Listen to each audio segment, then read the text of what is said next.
everybody. Welcome to episode 47 of the LiveCast Conversations with. I'm your host, Gene Bernier, the Enjoyment Coach, and we've got Russ, the big guy, Swanger, on the show today. I am here. Russ is a lifelong entrepreneur and creative. He has had a wealth of experience as an owner of multiple business ventures, running fundraisers for national charities, volunteering in his communities, plus many personal adventures. Russ provides a unique training for new business owners and aspiring entrepreneurs in the forms of publications, keynotes, webinars, and live workshops, which help students quickly acquire the skills necessary to navigate the business world, grow their businesses, and make some money. For companies that are already have employees, Russ provides a rich experience for them designed to help them teach their business goals. Russ helps aspiring entrepreneurs and new business owners make the necessary transformations in their lives to enable them to experience a joyful and fulfilling life for them and their families. This is done through his business Going Boldly Success Coaching and further supported with the recent launch of his podcast, Going Boldly with Russ the Big Guy, focusing on providing value regardless of where you are in your journey and motivating you to keep going boldly every day. Russ. Hello, hello, Gene. That sounds amazing. I want to get in on some of that. That's awesome. And I've got the soundtrack in an earworm in my head now. So Oh, if you see me bopping, you'll know why. perfect. Excellent. So obviously, going boldly, I think we have some common themes We do. in our lives. So, Yes, we do. uh, tell me a little bit about your journey and what going boldly means to you. Well, as you probably guess, I'm actually a Star Trek fan. So, and don't want to get in on the debate between, original series and Kelvin timeline and all that stuff. But if there's if there's a Star Trek show, I'm happy it's there, and I would love to watch it. So, going boldly, really, the idea of going boldly, I just found it so compelling. I mean, that was what the original series was about, to boldly go where no man, they said originally, but Yeah. where no one has gone before, which is interesting because there were aliens on the ship too, where no one has gone before, right? Seeking out new life and new civilizations. So it was all about new things, exploring, discovering new things, keeping your mind open. Maybe, for us now, maybe the idea of being childlike and being having like seeing the world as sort of a wondrous place where there's new things to learn and new people to interact with and new experiences and just opportunities to take whatever skills you might have or interests or passions and apply them, right? And so to impact around you, and maybe if it's only within arm's reach, that's a good place to start. Yeah. My goal is to go bigger, go global. So anything in between is exciting.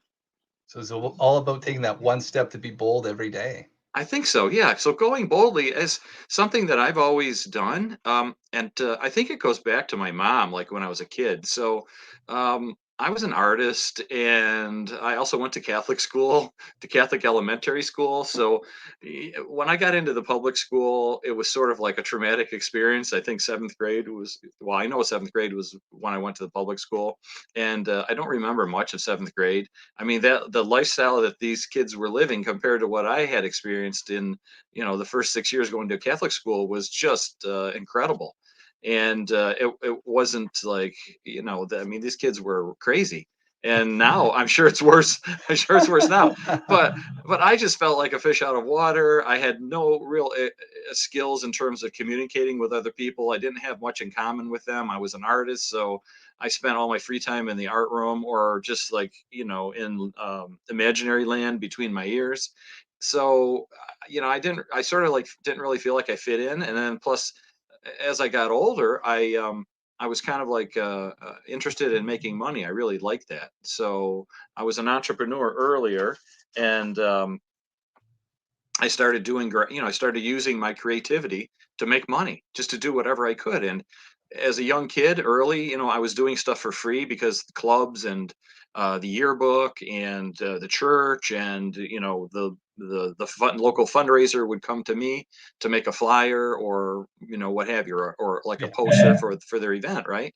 And then as I got a little older, I discovered that the people that had money to spend on these things were small business owners, because they needed a sign for their door, or back then restaurants needed they used to have posters called show cards that they would put at the entrance all the time. They had their specials on one side, or welcome, and thanks for coming on the other side, things like that. So these were common things, or menu systems for local bars. And since I grew up in a college town, I think we had like 9 bars going at once.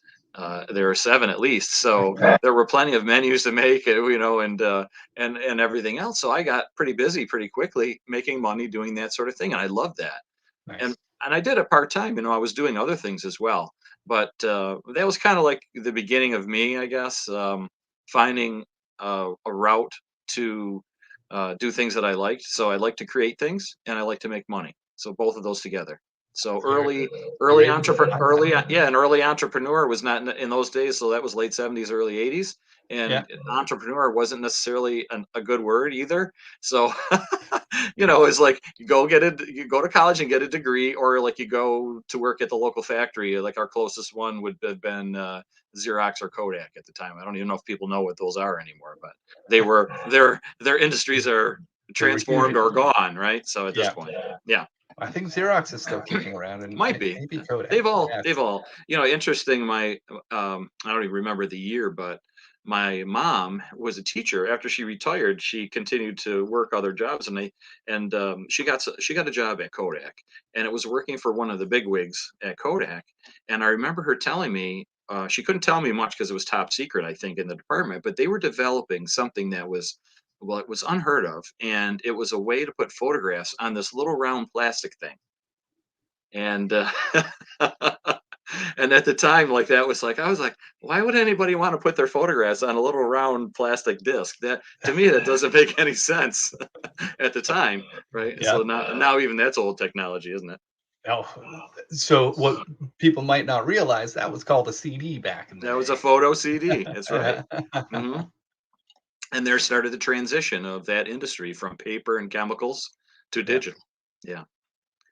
So Anyways, it's all that was about a rabbit hole. I that. don't know No, that. I love it. I love when we go down those rabbit holes there. Like there's a lot to start to unpack. It is interesting.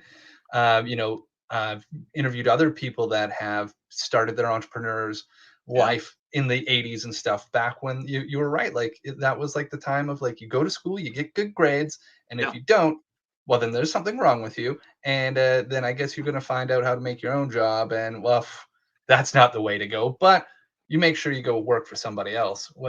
I find that interesting, because who are you going to go work for if there weren't the entrepreneurs, if there weren't the people Yeah. that were willing to take the step and be like wildly crazy and start a business, which was a Exactly. lot more difficult back, even 20 years ago.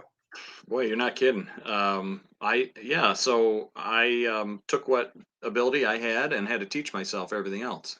Yeah, I never took a course in entrepreneurship. There wasn't anything in high school or in college, right? I went to college for commercial art, and they yeah, didn't even have computers in the classrooms at that time, which was kind of ridiculous because they were available. yeah. They were being introduced into the field. So yeah, it was just a lot of like pioneering on my own and teaching myself, getting what books were available. As we got into the '80s, it became more popular. So the idea of being an entrepreneur, and there were other books, that started coming out that had different concepts that I found interesting. In Search of Excellence was one that was more for corporate world, I think, as I recall. But the idea of that, and also Think and Grow Rich, is an amazing book, which has been around for a long time. But Yeah. I give the copies away all the time. Do have one left, Napoleon Hill. But usually you run out of them because I give them to other people. But that was Yeah. a good one. And then things like guerrilla marketing and those types of things. So I started doing that, reading those. There was no internet yet, and so it was going to the library. It was talking to other people, and there probably were more people I could have learned from if I had been more open. But that's one of the uh, one of the problems, I guess, one of the shortcomings of being two things at the time.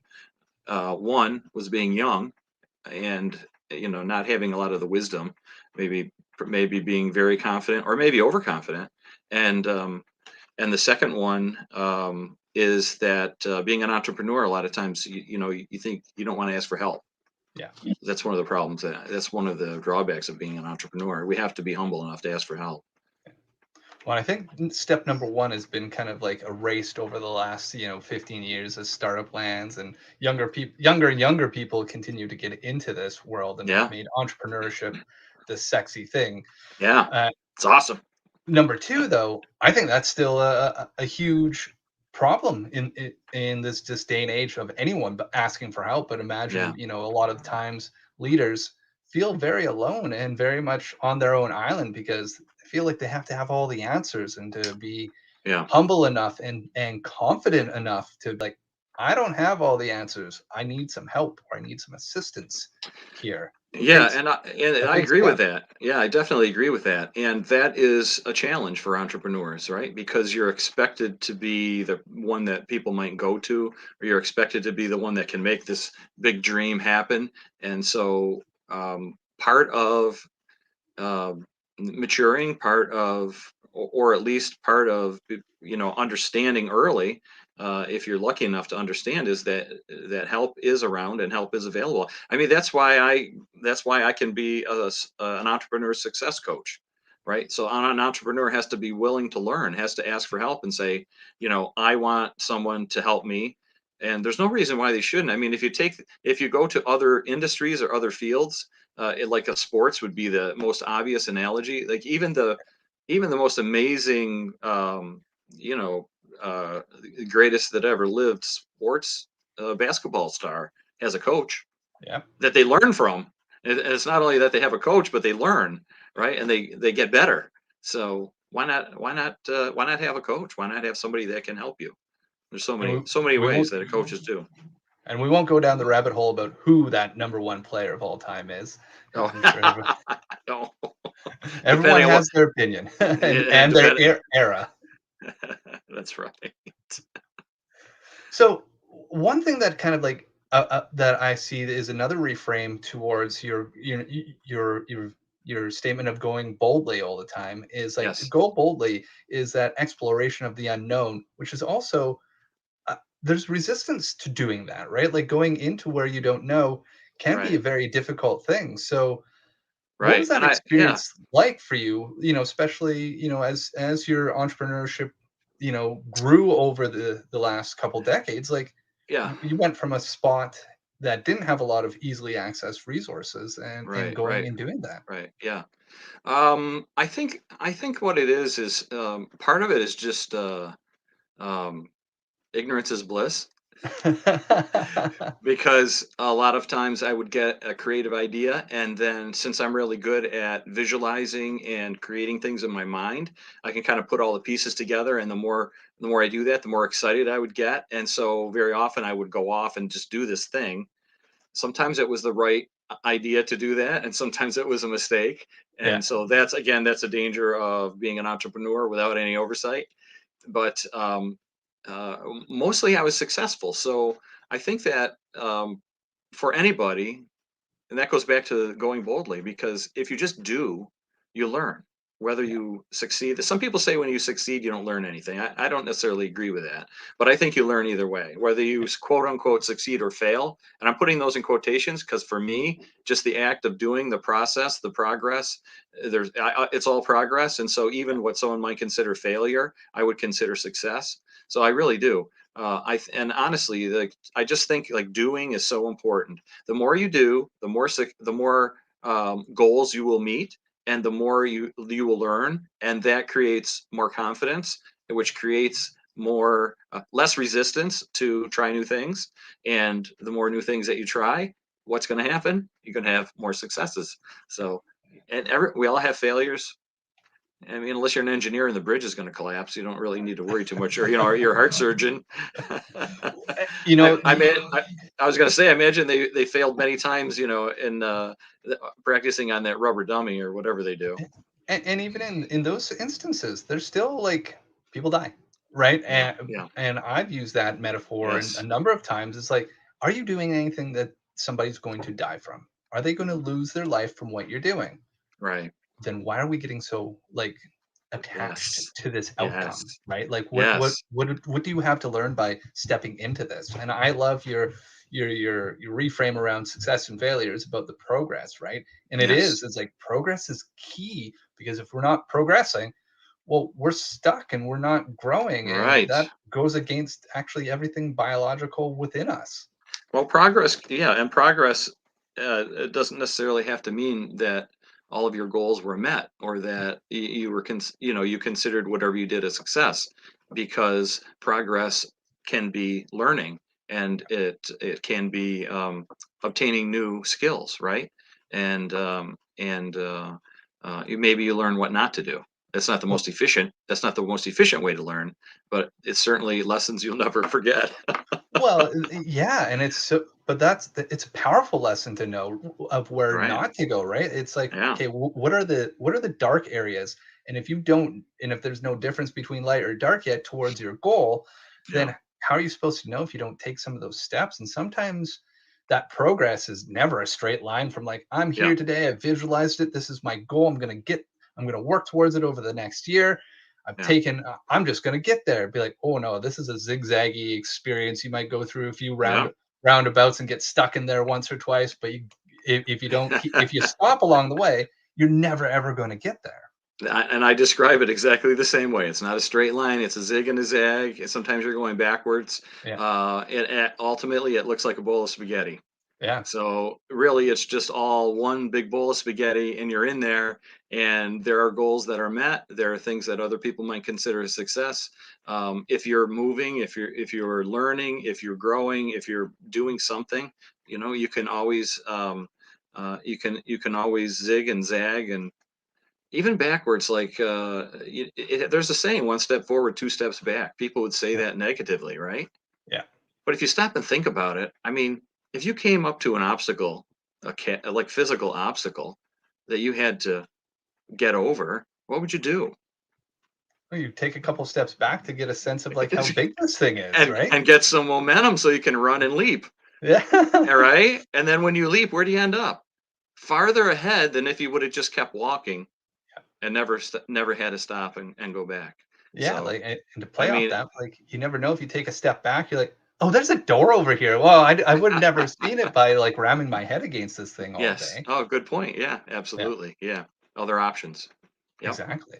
Yeah. And then like I, I'm gonna have to make an assumption here and correct me if What's I'm that? wrong, but like you talk about actions and goals very closely tied. And, there is power in having both, and the power is actually having both and combining them and not Right. leaving one off by themselves.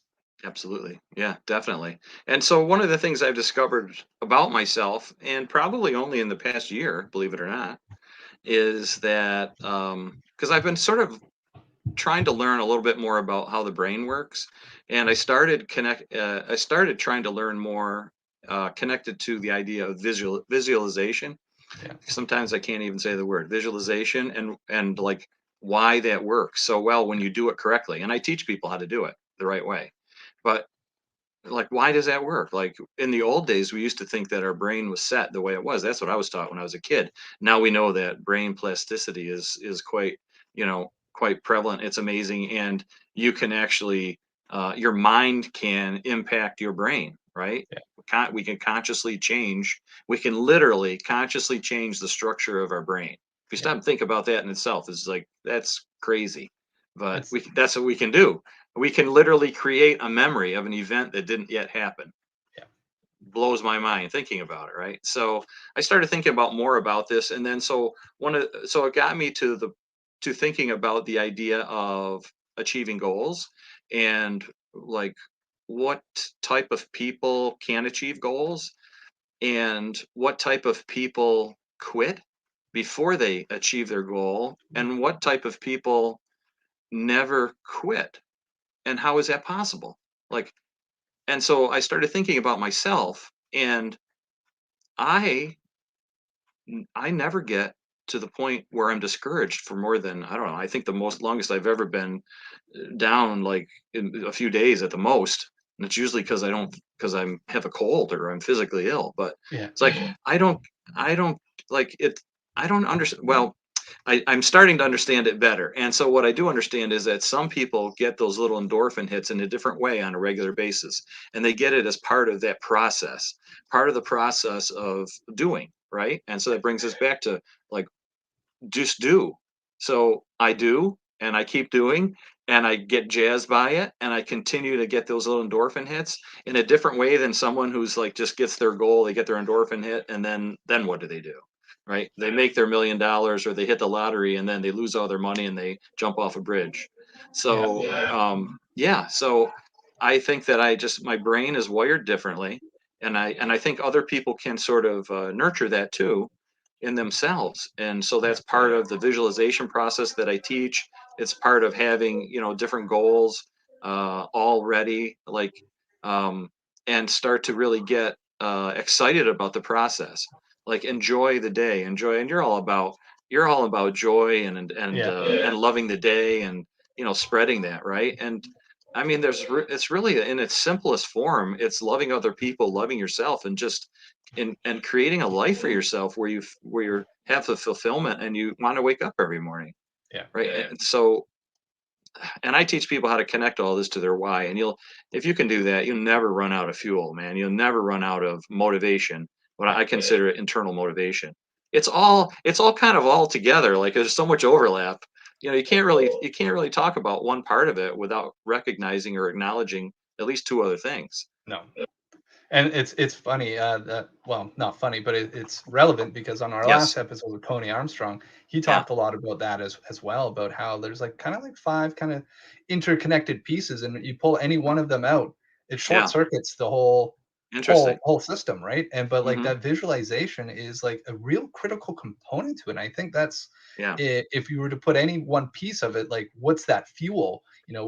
What's going to fuel up our warp core here Yeah. is we that being able to see it and like Yes. almost being able to Yes. walk through it and smell it and Yes. like try it Yes. on before you're there, right? Yes. Because that gets your mind you talked about the difference between the mind and the brain, be like, well, Yeah. that gives your mind something to point towards and goes, oh, well, I've already seen it, I've already truly experienced it, so Yeah. it must be out there.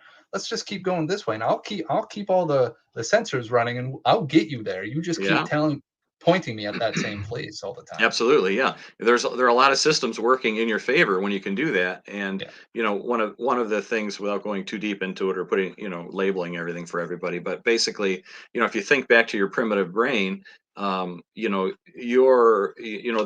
humanoid, that human creature needed to know where food was, needed Mhm. to know where danger was, needed to know where shelter was. So your brain, once it recognizes those things and you give it the proper recognition, those things, the proper focus and recognition, your brain will continue to look for those, continue to follow the same patterns, right? So that's how you can find the food again. That's how you can find your cave again. That's so even just like on the most basic primitive level, there's your brain working to your advantage. So now we know that our mind can now tell our brain what we want it to be looking for, what we want it to be processing, right? Yeah. What's important to us. And so I've always been able to do that, visualizing. In fact, I remember back, I don't even know when it was. It was a zillion years ago. The first time I ever saw a wireframe drawing on a screen, and it was a chair. It was a wireframe drawing of a chair. I think everybody understands what wireframe is, right? Yeah. And so it rotated in space and went around and all that. And it was like that was like the peak of the technology at the time, and I'm like, holy crap, that's what I can do in my mind. Like I literally can take an object and spin it around in my mind and look at it, and I can see a part that wasn't shown originally. So if I just saw the front of a chair, I could spin it in my mind, and I can actually know what the details are on the back, or imagine what the details are, and I could actually go inside the thing too. I could go Yeah. inside the cushion and see springs or whatever. So I could do that with anything. Now I've always been able to visualize like that, but literally only in the past several years have I added the missing piece. And I can't believe like it was probably there the whole time through Think and Grow Rich, and I just never really absorbed it. But I got it from a different avenue when I started learning a little bit more about brain plasticity and the different way that the brain works. And so when I started adding the emotional content to it, the emotional part, like what does it mean to me, right? All those Yeah. things to my visualization exercises. And those, of course, are connected to your why. And if it's deep enough, you can it just I'm getting goosebumps just literally just telling you about it, because I know how well it works, and I know the impact of it, right? Like, I'm the guy. I mean, I literally flew in a tornado. I literally flew in a tornado. Oh, And that seems like a story that we have to get into. well, it connects to this whole thing. Do we have time? Yeah, we've got yes, we have Okay. time for All this. right. So several years ago, I own a vintage Airstream. It's a Caravaner, a Yeah, 1956 Caravaner, and I had used it for entertainment purposes for something else. But I renovated it so that I could live in it. And I decided that I wanted to get out of the Northeast during the winter, so I dragged my camper. And this is the first time I had ever been camping. It's the first time I ever towed my camper that far. First time I was ever going to live in it. So it was all new stuff. And I was posting on Facebook my experiences and travels on the way down to New Orleans, where I had reserved a spot in an art market where I could sell my art, because I decided I wanted to take some time off and actually do something creative and fun. So yeah, I made some paintings. I was going to do more paintings, and I was also going to do caricatures of people while I was there. And that's the first time I ever grew a stupid mustache, because I thought, well, I'm just going to fake it down there and let people think I'm from like the bayou or something, yeah, right? So it was fun. So I got down there on like a Thursday, and I had prepaid for my spots because you had to do that. And I got to the art markets, and I found out that they hadn't reserved my spots, which was critically important for the impulsive type of nature of caricature work in a tourist environment. And there were other issues that were a problem, and the weather wasn't so good. And I made $0 for the first weekend. And I went limp back to my camp, and I thought, this is not going to be good. But I'll just like relax. I'll figure it out. So I had to pay more money for all the next weekends. So I paid up front again. And then I thought, well, I'll just take a day off, and I'm just going to go around and look at some tourist areas and relax, and then kind of like do some scouting out for maybe some other places, some other opportunities, right? Because I'm an entrepreneur at heart. So I'm always looking for the next, where I can make the next buck and next opportunity. So I cleaned up my site the night before, and I'm trying to think of what day it was. I guess it was uh, Monday night, maybe at this point. And I got it all. It was all ready. I spent Monday getting it all ready, put the lights out under the canopy type of thing, and picked all the grass out of the carpeting, got everything out, that was stored away, and was going to make a go of it. And at 11 and so like it was a night markets and everything, so I'm usually out late. I sleep in, and then I work late at night. So yeah. that's what I was doing again. And it was like 11:27, I woke up to an alarm on my phone saying tornado imminent, take cover. And I was laying in bed, and I thought, well, I'm the smallest camper, 22-foot camper, around all these giant RVs in this giant RV park in a giant state of Louisiana. There's no way a tornado is ever going to hit me. And as I was laying there in my puddle of denial, thinking about how I was going to protect my camper, my aluminum camper, so it wouldn't get all dented up from the hail, I was going through what I had. I had tarps, I had bungees, I had duct tape, I had comforters and blankets. So I was figuring all that out. And as I was doing that, the storm started raging worse. And I cracked the window open next to my bed, which is a big 4 foot long window, to look Yeah. out. And sure enough, it was hailing. And about that time, the hail went sideways, and the velocity of the hail increased along with the rain and the sound of the wind. And then the giant 4 foot window ripped off the back of the camper like Velcro, because there's a huge piano hinge on the top, and it was Yeah. hanging out. It was hanging out in the air. Oh, let's do the 3D. This is our 3D version of this Yeah. broadcast. It was hanging out in the air in the wind. So I reached out and grabbed it and pulled it back in, and it sucked back on, I guess, because of the vacuum of the impending tornado, which I was still in denial of. But I knew I wasn't going out in that storm to try to Yeah. fix the camper. So I figured, like, all right, the campers might be a loss, but I'm not going out there. Forget it. And about that time, the whole camper started shaking. Stuff flew off the shelves, and off we started to roll. And then my big easy up tent awning thing that I had set up outside, with the wire frame inside, Yeah. part of that came crashing through the side window and back out again. So glass flew across. And then so I'm like, well, this is all nanoseconds now, right? And so I'm Yeah. thinking, well, this is not good. Definitely, there's a tornado here. I'm in the tornado right now, and there's absolutely nothing I can do about it. Yeah. Absolutely nothing.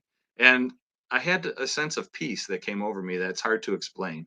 You'd think I would have been terrified, but I wasn't. I was just like, there's absolutely nothing I can do. Yeah.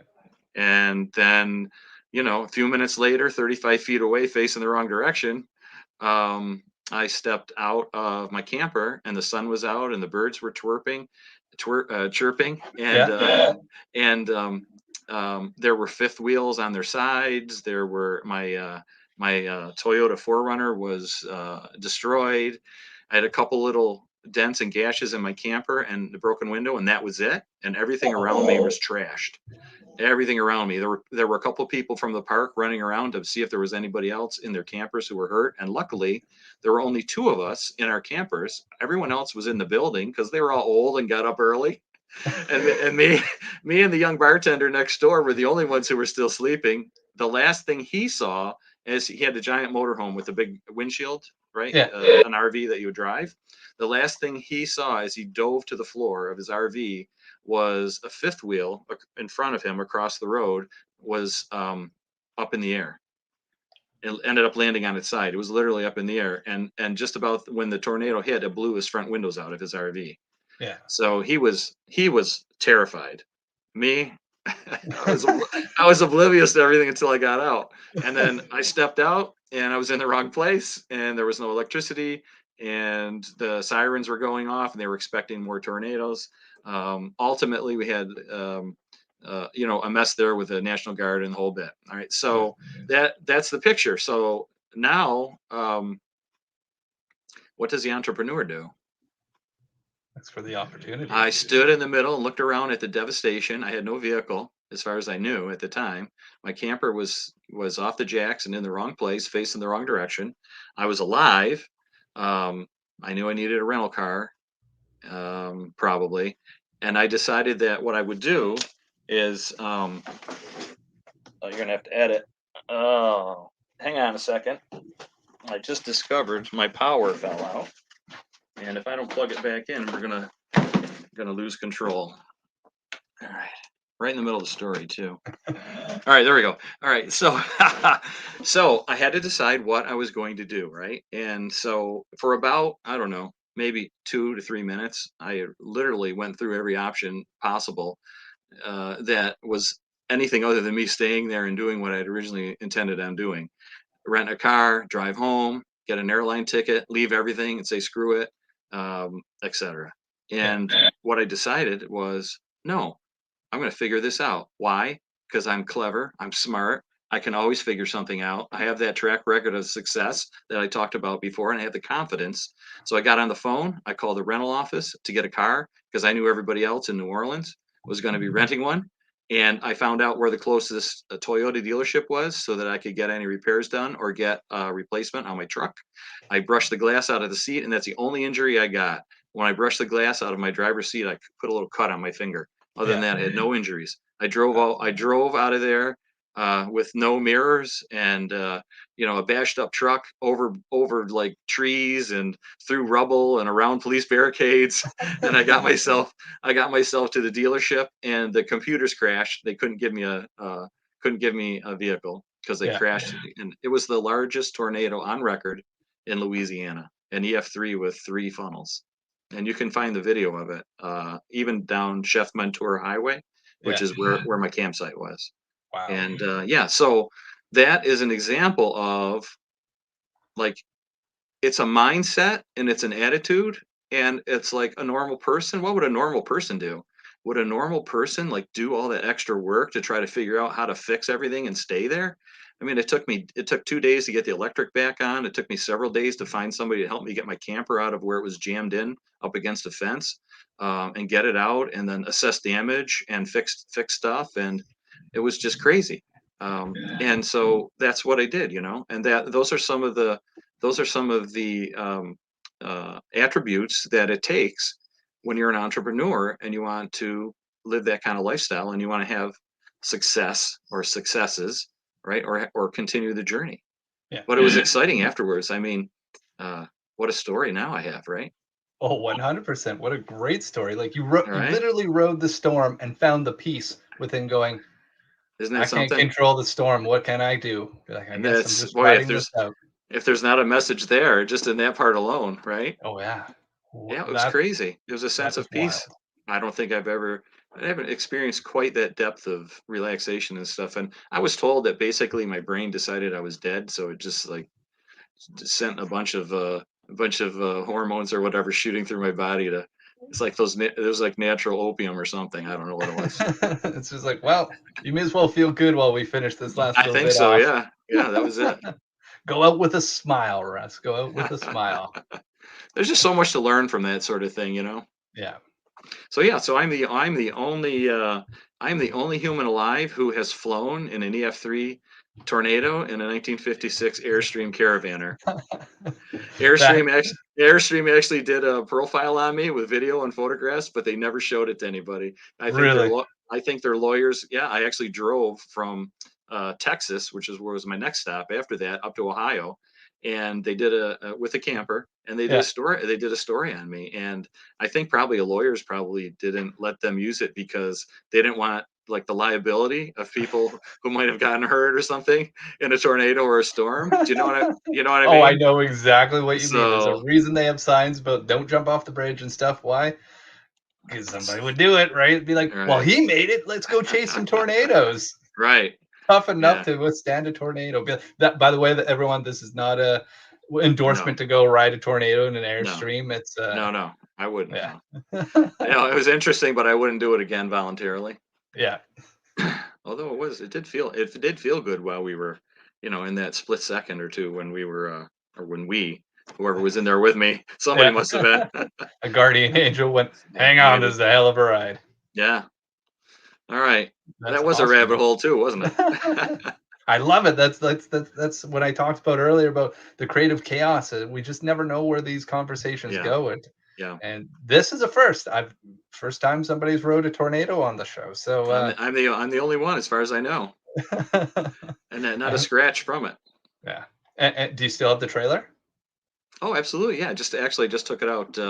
I took it out. It has been sitting for a while. I took it out on the July 4th. I actually camped in a friend's driveway. I wanted to Nice. get out of town and see some fireworks, and so it was sort of like an inaugural trip because I haven't had it out in a while. So I had to do a few repairs on it just from it aging, and got Yeah. it all out and ready. And yeah, so I hope to take my daughter or maybe my granddaughter out to camping this summer. Perfect.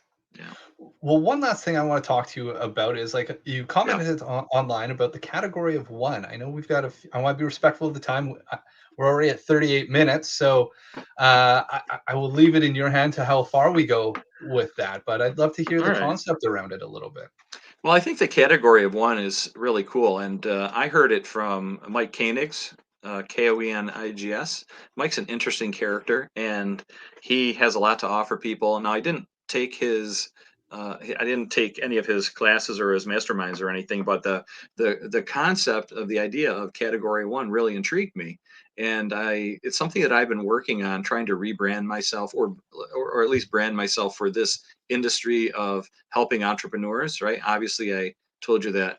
I mean, I am a natural entrepreneur and creative person. I know how it feels to be kind of that one that's sort of left out, that maybe you're not, you know, you're not the sports hero, you're not the cool kid, you're not the whatever. And I think all of us, no matter where we are, kind of have some of that still in us, right? So what I've been trying to do is to help entrepreneurs and to help small business owners or aspiring entrepreneurs. And one of the ways that I can do that is to have a real clear message on who I am and what I offer. And I've been working on that. I've been trying to get better at that, right? And sort of developing it. You know, I've had a lot of people suggest I should do this, I should do that, I should buy their service, I should do whatever. But I'm really trying to sort of have it grow organically right now and really get to the point where it's something that other people really find valuable, as opposed to me creating something and then saying this is what you need. And part of that is a way to package myself, if you will, or at least to present myself as sort of the expert around something, right? Or the go-to person for something. That Right. one guy who everyone will think of when you think about, you know, X. So right now, I think that X for me, the way I'm leaning towards, is to be able to offer people a visualization transformation experience. And I can do that outside of the coaching But and I think it might be something that would be nice for podcasts, for shows, for press, right? So the concept of being a category of one, no one else really does it the way I do it. And so like how do you make that happen? Well, if I use my experiences, if I use my skills, I'm a trained actor. I teach people improv acting. I've managed and run and taught an improv troupe, and I've used it for corporate training also for and on that level, and then also with the coaching, the entrepreneur success coaching, and maybe my personality. How can I add all that together? So with what I've learned recently and been able to put into practice with the visualization, I'm combining it all together, and I'm hoping that maybe that might be the thing that people really connect with. Right. I know it's helpful because I've already started doing it with people, and the reaction that I've gotten was quite tremendous. And so it's ranged from, oh, wow, I've never done that before, to people like breaking out literally like in tears and crying when they've touched their why.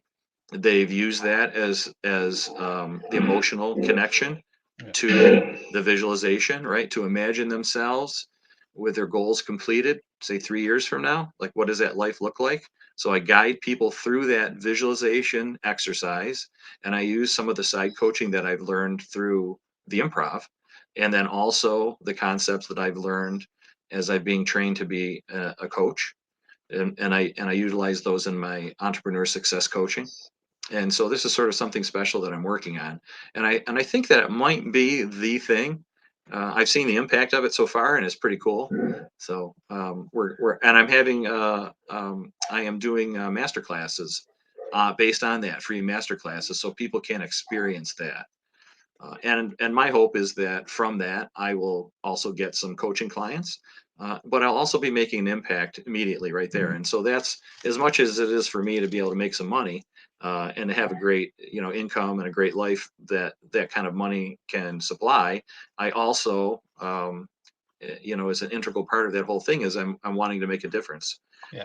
And I'm identifying, again, that's part of my why, identifying with that entrepreneur, that artist, that kid that was always looking, for his place, like where does he fit in, right? And so this is a great place for me to fit in and make an impact globally.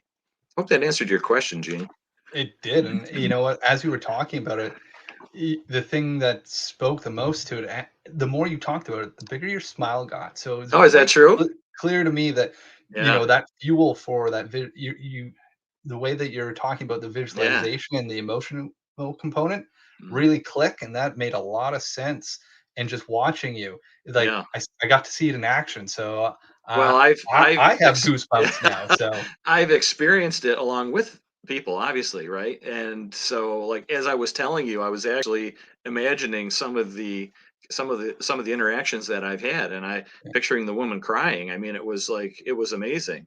Not that I want somebody to be crying necessarily, but the good tears, good tears. but but the power of her visualizing in detail what her life with her kids was going to be like, and how that connected with her why, which had a lot to do with her experiences growing up and her lack of different things.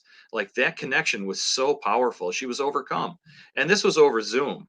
So it wasn't like, she was, I mean, she had every opportunity to keep herself separate from the experience if she wanted to, and just Yeah, say the words and not really, there was no one with her, there was, it was interesting. So, yeah, I mean, and those types of things have been happening to different levels.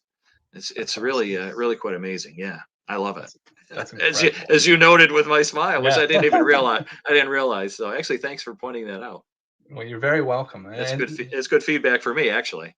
well, Yeah. and thanks for sharing that too. Like, I think it's a really powerful practice for people to do, and it's a it's the initial building block. I think it's that cornerstone Yeah. for that real growth, for that real trajectory. It's like you got to have a Yes. direction to point it, and if you Yeah. can believe it and get that emotional tie to it, it helps you get through all those roadblocks we talked about and all those stumbling points, and Yes. everything that will might seem like a failure to the Yeah. outside world will just be more juice to keep moving towards it. And without it, Exactly. we perish, right? I think there's Yeah. a famous quote in some book about, a life without purpose. leads to perish or something along those lines. So It's so it important, yeah, and you it could is take it very right important. back to my example with the tornado. I Yeah, mean, if I didn't have a strong connection with my why, there was no reason for me to put the effort in to fix all of that mess and yeah, continue. So, and I did. I stayed down there for the next month. I found more exciting places with more money and yeah. and more interactions than I had originally planned. And I worked for a month in 2 states down there. That's So incredible. it was yeah, it was great. And And and anybody what can do that.